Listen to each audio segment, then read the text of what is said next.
Vous êtes dans le 12-15, bienvenue, voici les titres de ce journal. L'opposition angolaise qui conteste la victoire du parti au pouvoir aux élections législatives qui ont donné un second mandat au président sortant João Lourenço face au candidat de l'UNITA d'Alberto Costa Junior annonce saisir la Cour constitutionnelle. La CEMAC, la communauté économique et monétaire de l'Afrique centrale, fait le bilan de ces réformes institutionnelles dans le cadre d'états généraux qui se tiennent dans la capitale gabonaise Libreville. Le gouvernement ougandais envisage une réduction des prix liés à l'accès à Internet. Cette baisse, d'après les autorités, devrait permettre de soutenir la croissance dans le domaine des technologies de l'information et de la communication. 317 civils tués entre le 1er avril et le 30 juin 2022, d'après le bilan dressé par la MINUSMA, la mission multidimensionnelle intégrée des Nations Unies pour la stabilisation au Mali, le résultat d'une insécurité grandissante qui s'est également traduite durant cette période par l'enlèvement ou la disparition de 73 personnes et 77 autres blessés. Ces violences sont perpétrées dans les régions de Bandiagara, Douanta, Mopti, Ségou, Ménaka et Gao, donc surtout au centre du pays. Le rapport de la mission souligne que les actes orchestrés par les combattants et les groupes d'autodéfense ont doublé en passant de 15 durant le trimestre précédent à 34 actuellement dans ce pays du Sahel plongé dans la tourmente depuis 2012. La propagation du terrorisme, d'abord confinée dans le nord du Mali, s'est étendue depuis vers le centre et le sud du pays ainsi que vers les pays voisins, au Burkina Faso et au Niger. Notons que les autorités de Bamako dénoncent l'absence de réciprocité concernant la mise à disposition de ce rapport. L'Union nationale pour l'indépendance totale de l'Angola, le premier parti d'opposition angolais, ne reconnaît pas les résultats officiels des législatives annoncées le 29 août qui donnent victorieux le mouvement populaire pour la libération de l'Angola au pouvoir depuis l'indépendance du pays en 1975. Des résultats définitifs qui débouchent sur un second mandat du président sortant João Lourenço avec 51,17% des voix contre 43,95% pour Adalberto Costa Junior de l'UNITA qui annonce l'introduction officielle d'un recours auprès de la Cour constitutionnelle. Nathalie Moore. À la suite de l'Union nationale pour l'indépendance totale de l'Angola, l'UNITA, d'autres partis d'opposition angolais ont annoncé le dépôt de recours en annulation des résultats des élections générales du 24 août 2022. Le Parti de la rénovation sociale, le Front de libération nationale de l'Angola, ainsi que la large convergence pour le salut de l'Angola, coalition électorale, le 30 août 2022, ont rejeté la victoire du parti au pouvoir, le Mouvement populaire de libération de l'Angola, le MPLA. Le 30 août 2022, l'UNITA a annoncé une rencontre avec la presse dans le but de présenter des preuves de fraudes électorales. Hoje, de facto, confirmei. Nous allons vérifier la concordance et les divergences entre ceux qui sont avec la CNE et ceux qui sont scrutés ici dans nos centres. Les résultats définitifs seront ceux qui seront définis après que toutes les revendications des partis qui ont concouru auront été confirmées lors des élections angolaises. Foi totalmente vaiado. La Cour constitutionnelle angolaise a indiqué n'avoir reçu aucune requête des partis politiques contestataires. Signalant que des recours précédents avaient été rejetés, l'UNITA compte de nouveau saisir l'instance chargée du contentieux électoral. Le principal parti d'opposition d'Angola réclame l'annulation de la victoire du MPLA. As eleições gerais.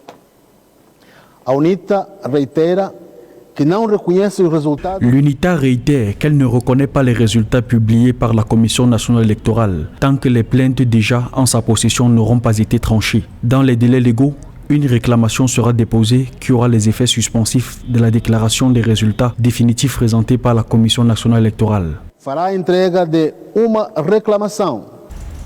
4 des 16 membres de la Commission nationale électorale n'ont pas signé les résultats définitifs, suscitant des doutes sur le processus électoral. Rappelons que le MPLA a remporté les élections générales en Angola par 51,17% des suffrages, selon les résultats officiels publié le 29 août 2022.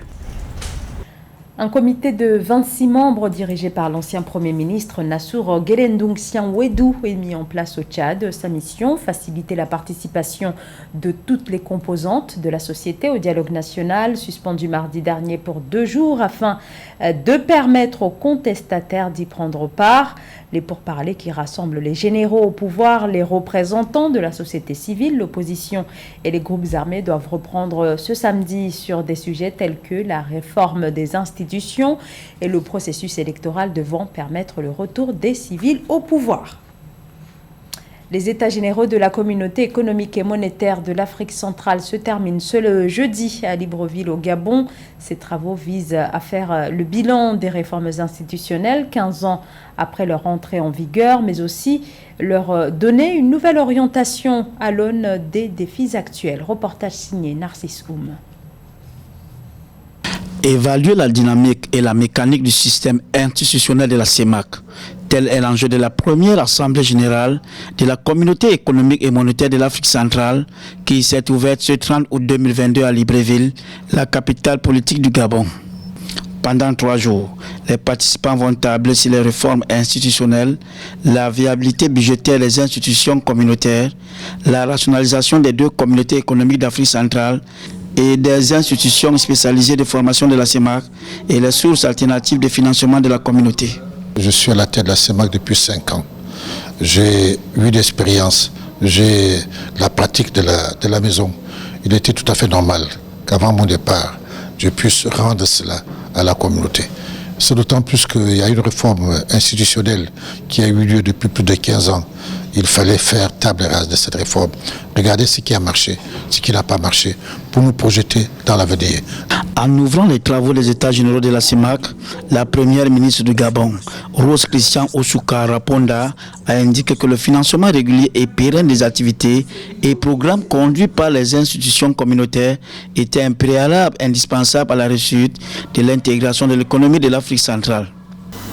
La communauté économique et monétaire d'Afrique centrale continue de se construire et aujourd'hui, il s'agit d'aller plus loin, plus en avant dans son processus d'intégration.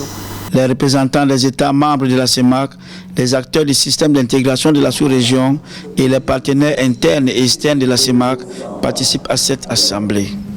Un projet portant sur la réduction des coûts de l'accès à Internet est en gestation en Ouganda. C'est ce qu'affirme le gouvernement qui entend revoir les tarifs actuellement pratiqués, très peu supportables pour les foyers les plus modestes, des tarifs qui retardent aussi par ailleurs l'utilisation des services financiers numériques. Marcel Kouassi, Christian Djimadeu. En Ouganda, le gouvernement envisage de réduire les coûts d'Internet de plus de 50% d'ici la fin d'année 2022. Selon les autorités ougandaises, cette initiative devrait permettre d'améliorer les services financiers numériques et d'accroître l'inclusion financière des groupes vulnérables. Selon les données du gouvernement, 21,8 millions d'Ougandais souscrivent actuellement une offre de téléphonie mobile. Nous parlons d'un Internet purement gouvernemental. Une fois que nous aurons réduit le coût auquel le gouvernement vend aux fournisseurs de services, ils réduiront automatiquement le coût que l'utilisateur final devra payer et nous pensons que cela contribuera à nos efforts pour numériser notre économie. Au-delà de la réduction des coûts d'Internet, l'Ouganda a également mis en œuvre plusieurs autres projets similaires, notamment celui portant sur l'infrastructure dorsale nationale de transmission de données et l'infrastructure d'administration en ligne, dont le coût est estimé à 75 millions de dollars. En Ouganda, près de 50% de la population est connectée au haut débit. Des mesures prises par le gouvernement à travers des réductions de taxes, ça va permettre d'accélérer les transactions financières. On sait qu'aujourd'hui en Ouganda et dans la plupart des pays africains, beaucoup de PME et d'entreprises utilisent des services et des transactions financières en ligne.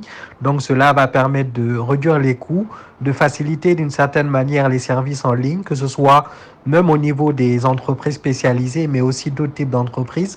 Et cela, globalement, la réduction du coût d'Internet va aussi permettre aussi à certains ménages de pouvoir accéder à Internet. Et qui dit accès à Internet dit possibilité d'avoir des activités en ligne, de créer des e-commerce, des e-activités, des startups d'une certaine manière. Et cela peut, avec effet domino, relancer la croissance. Ces projets s'inscrivent dans le cadre du programme d'accélération numérique de l'Ouganda, qui ambitionne de combler les lacunes actuelles de l'infrastructure et améliorer l'accessibilité à Internet dans ce pays d'Afrique de l'Est. L'Ouganda présente toutefois un taux d'accès à Internet assez avancé puisqu'il occupe le 18e rang en la matière à l'échelle du continent africain. L'Afrique n'est responsable que de moins de 4% des émissions mondiales de CO2, mais très affectée par le changement climatique. En Afrique, où les catastrophes naturelles se multiplient, plusieurs phénomènes liés au climat frappent le continent de manière de plus en plus répétée. Le point avec Deva Panzo. Le continent africain est fortement affecté par les changements climatiques. Les dérèglements météorologiques observés dans différents pays ont un impact négatif, notamment sur l'emploi des jeunes et sur le défi de l'insécurité alimentaire, aujourd'hui menacée à plusieurs niveaux. On a des problèmes de sécheresse, on a des problèmes d'inondations, on a des problèmes vraiment très graves de changement de la météorologie au niveau dû au changement climatique. Donc, nos États dépensent beaucoup d'argent pour aller dans des conférences et tu sors de conférences. Quels sont les résultats? L'Afrique continue à souffrir. La population africaine démographiquement continue à augmenter. Et nous ne donnons pas la chance à la jeunesse d'avoir d'opportunités d'emploi.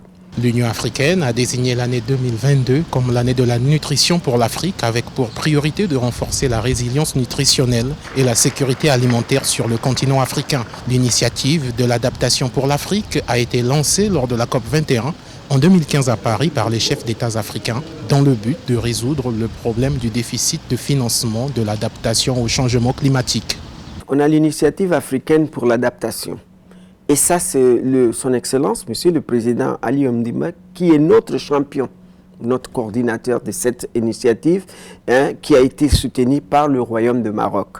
On a déjà lancé cette initiative, mais la question, pourquoi est-ce que cette initiative n'est pas, comment dirais-je, opérationnalisée? Les grands contributeurs, les pays industrialisés, ils se sont engagés à contribuer 100 milliards de dollars pour aider ce programme de l'adaptation. Nos États, nos gouvernements aujourd'hui doivent mettre dans des rubriques de leur budget les problèmes de l'adaptation.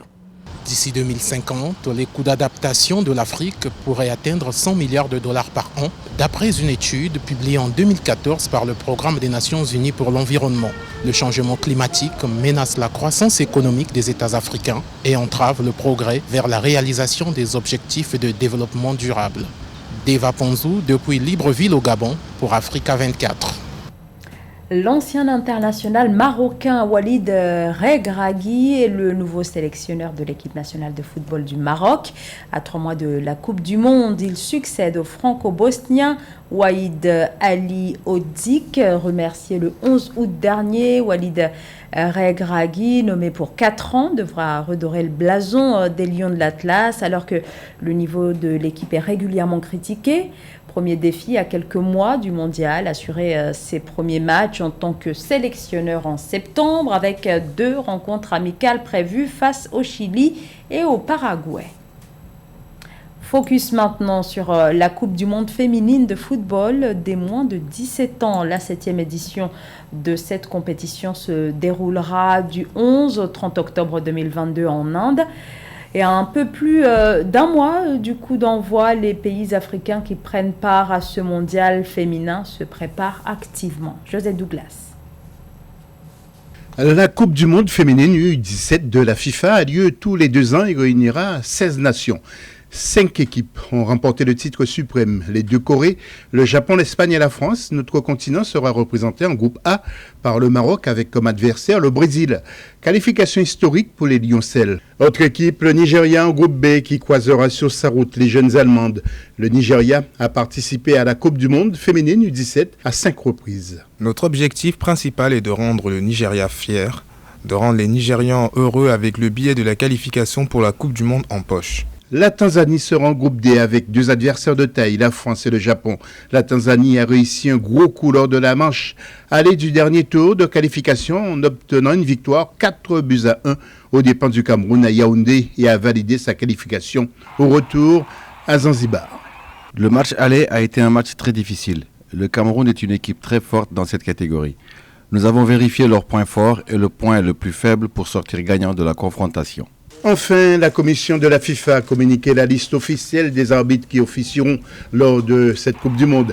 14 femmes arbitres, dont la Marocaine Bouchra Karbouri et la Mauritanienne Maria Rivet. 28 arbitres assistantes et parmi elles, 2 Marocaines, Fatia Germoumi et Soukaina Hamdi. La Mauritanienne Quincy Victoire et l'Égyptienne Ara Atef Saïd.